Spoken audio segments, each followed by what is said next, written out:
তোমরা জানো আমার বাবা বরাবরই মেলায় যাওয়ার বিপক্ষে। যখনই আমি বাবাকে আগে বলতাম বাবা মেলায় যাব, আগেই বাবা রাগারাগি করতেন। আর আমার হাজব্যান্ড হচ্ছে একেবারে উল্টোটা, বলতে পারেন আমার মতো। আমার হাজব্যান্ড মেলায় যেতে ততটাই পছন্দ করে। সেই জন্য এইবার আমরা চলে গিয়েছিলাম ইন্টারন্যাশনাল ট্রেড ফেয়ারে, যেটা নিউ টাউন সিটি স্কোয়ারের সামনে বসেছে।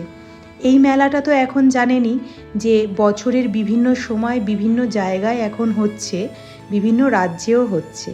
তো আমাদের কলকাতাতে এখন প্রায় অনেকবারই এই মেলাটা বসেছে। 2 মাস আগেও বসেছিল সাউথ কলকাতার দিকে, আবার এখন বসেছে নিউ টাউনে, আবার 2 মাস পর এই মেলাটা বসবে সায়েন্স সিটিতে। কি দারুণ না! বিভিন্ন দেশ বিদেশ থেকে জিনিস নিয়ে স্টল লাগিয়েছেন তারা। এবং শুধু তাই না, ইন্ডিয়ারও বিভিন্ন রকম রাজ্য থেকে লোক এসছেন তাদের জায়গার স্পেশাল জিনিসগুলোকে সেল করতে।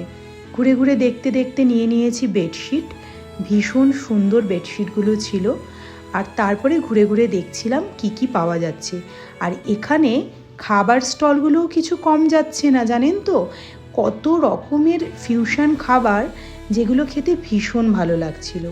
আর তারপরে শাড়ির স্টলগুলো যখন ঘুরে ঘুরে দেখছিলাম, তখন কী যে ভালো লাগছিল। আমি আমার বাজেট অনুযায়ী যা যা আমার কেনার আমি টুকটাক করে কিনছিলাম। কারণ এই মেলা থেকে আমি যদি সব কিনে নিই, ফের 2 মাস পরে যখন মেলাটা বসবে তখন কি কিনবো? সেই জন্য ঘুরে ঘুরে দেখছিলাম। একটা ইনসিডেন্ট বলি আপনাদের। এই মেলাটা যখন প্রথমবার সায়েন্স সিটিতে বসে, তখন আমার বিয়ে হয়। ওই বিয়ে হয়েছে ধরুন তখন 2 মাস। আর বিয়ের পরপরই আমার হাজব্যান্ডের পায়ের আঙ্গুল ভেঙে যায়। এইভাবেই ভাঙে। ও গিয়েছিল রিসেপশনের কিছু জিনিস আনতে, তো সেখানে গাড়ি নিয়ে অ্যাক্সিডেন্ট করে ওর পায়ের আঙ্গুলে একটা ফ্র্যাকচার হয়।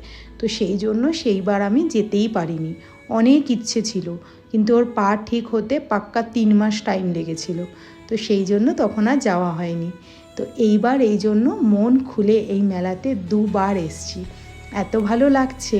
আর এই মেলাটাতে এত সুন্দর সুন্দর জিনিস ছিল, অনেক কিছু কেনাকাটা করা হয়ে গেছে আর অনেক কিছু খাওয়া দাওয়া হয়ে গেছে। এবার তো বাড়ি ফিরতে হবে। ভিডিওটা কেমন লাগলো একটা কমেন্ট করে জানাবেন। ততক্ষণের জন্য